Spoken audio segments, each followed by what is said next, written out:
Well, hello there, assholes. It's Uncle Freddy, and tonight on the Horror Fest, we're talking about that son of a bitch, Jason. Tonight, we're talking about Friday the 13th, Part 1 and 2, the originals. Oh, I've had my run-ins with Jason over the years, and he's a worthy adversary, that son of a bitch, but I've bested him every time. Yeah, no, Jerry, yes, I know he cut my head off. What? Fuck you, Jerry, alright? What do you get paid to do here, huh? What are you, producer? Huh? Fuck you. Listen, anyway, the first one is technically not Jason, it's his mommy, but, we'll get Jason in the second one with a fucking pillowcase on his head, like a little asshole. So let's check it out.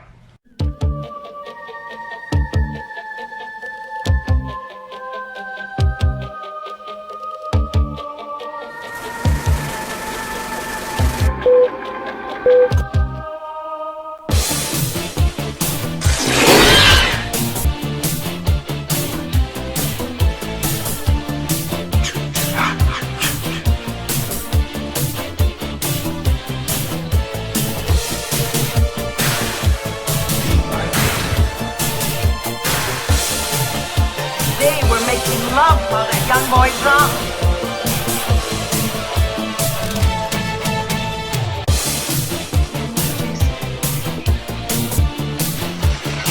Trick or treat, motherfucker.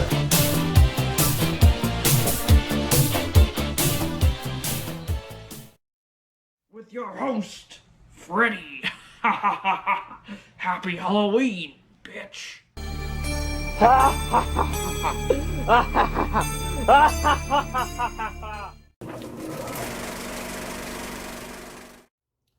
On this episode, I take a trip to the legendary Camp Crystal Lake. Yay! Summer camp! The film opens up in 1958 with two camp counselors getting it on. All of a sudden, some random person walks up and ruins their fun by killing them.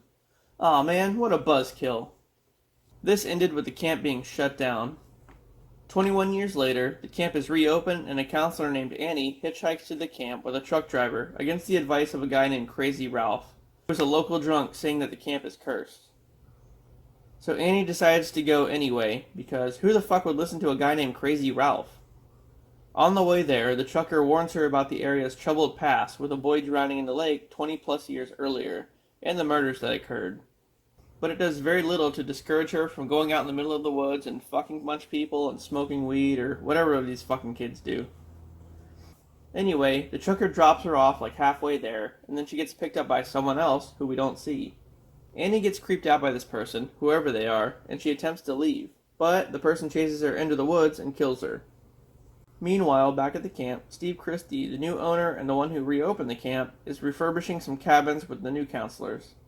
It seems like he has a thing with one of the counselors named Alice. Or maybe he just flirts with all of them. Who knows? Oh yeah, and also, Kevin Bacon's one of the counselors, so that's a thing. Later on, a thunderstorm's rolling in, and Christy leaves to go gather some supplies for the reopening, when an unknown person starts lurking around the cabins. It's weird how, the antagonist, whoever this killer is just in first person. It kind of creates, a whole new feeling for the movie.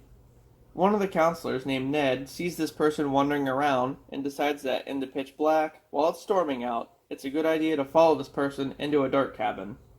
Who the fuck wrote this movie? Jesus Christ. Shortly after that, Kevin Bacon and his girlfriend go into the very same cabin and start doing the nasty. After they're done, his girlfriend Marcy leaves and heads to the bathroom, leaving Kevin Bacon to get impaled with an arrow. Wow, look at those amazing special effects. Wow. The mysterious murderer, of course, follows Marcy to the bathroom and jams an axe right into her face. Another counselor hears a voice calling to her from the abyss and decides to go check it out. Man, what the fuck is wrong with all these kids? Or, you know what, as my roommate would say, this is some white people shit. As Brenda approaches the source of the voice, which is at an archery range, a bright light turns on, blinding her. And I'm pretty sure she gets fucking killed too, even though they kinda don't say. At this point, Christie returns from his errand, only to come face to face with the killer, who he recognizes before they kill him. Now, with all the counselors dead except for Bill and Alice, they go to investigate the others' disappearance, unaware that they were all just massacred.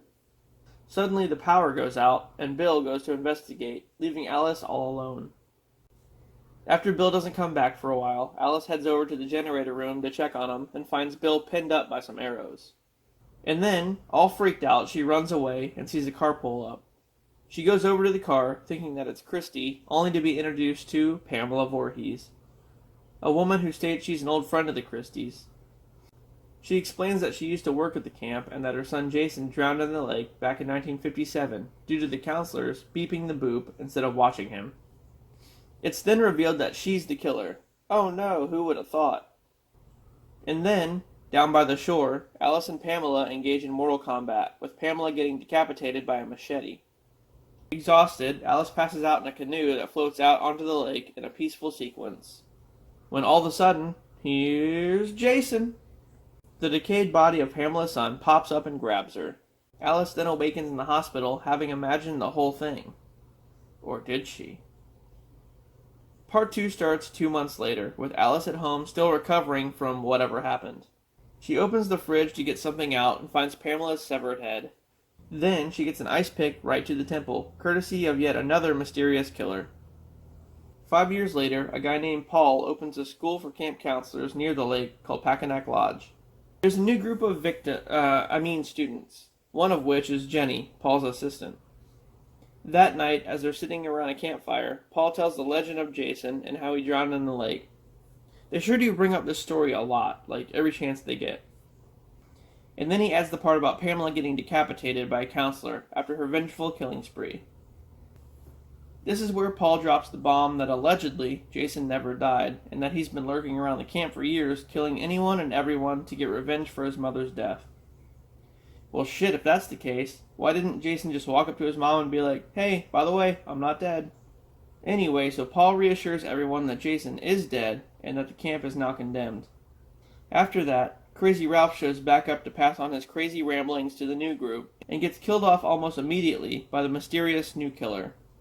The very next day, 2 of the students, Jeff and Sandra, sneak away to investigate Camp Crystal Lake, and get caught by a deputy, who takes them right back to the lodge. On the way back, the deputy spots a strange man in the woods wearing a sack on his head, and he decides it's a great idea to follow him into the woods.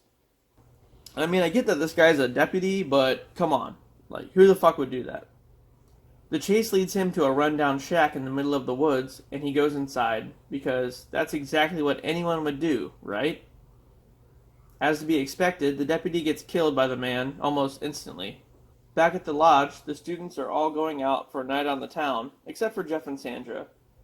During which time, the sackhead man, who obviously is the killer, kills off everyone who stayed behind one by one, including Jeff and Sandra, and even this guy in a wheelchair. Like, damn man, no one's safe. Paul and Jenny come back to a shit show with bodies everywhere, and then suddenly they get ambushed by the sackhead man, and Jenny runs out into the woods, running into the very same shack. She goes inside and sees Pamela's severed head on a makeshift shrine next to her old sweater, and comes to the conclusion that the sackhead man is Jason. Not too long after, Jason barges in and Jenny convinces him that she's Pamela after putting on her sweater. And for some reason, this actually works. He falls into a trance-like state for quite a bit, but then snaps out of it as Paul shows up and attacks him.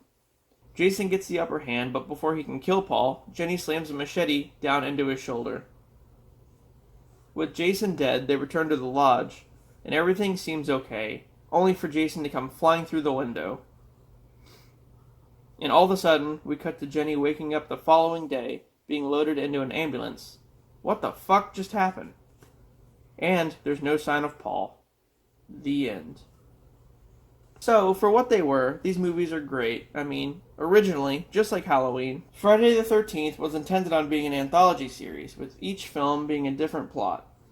But I guess that didn't last very long, did it? And the fact that the killer was filmed in first person, and we had no idea who it was, added a whole different element to the film. And that twist that Jason wasn't actually dead was pretty cool, although it was kind of like to be expected. However, I'm still lost on why Jason didn't just tell Pamela he was alive. It would have negated, all of these movies.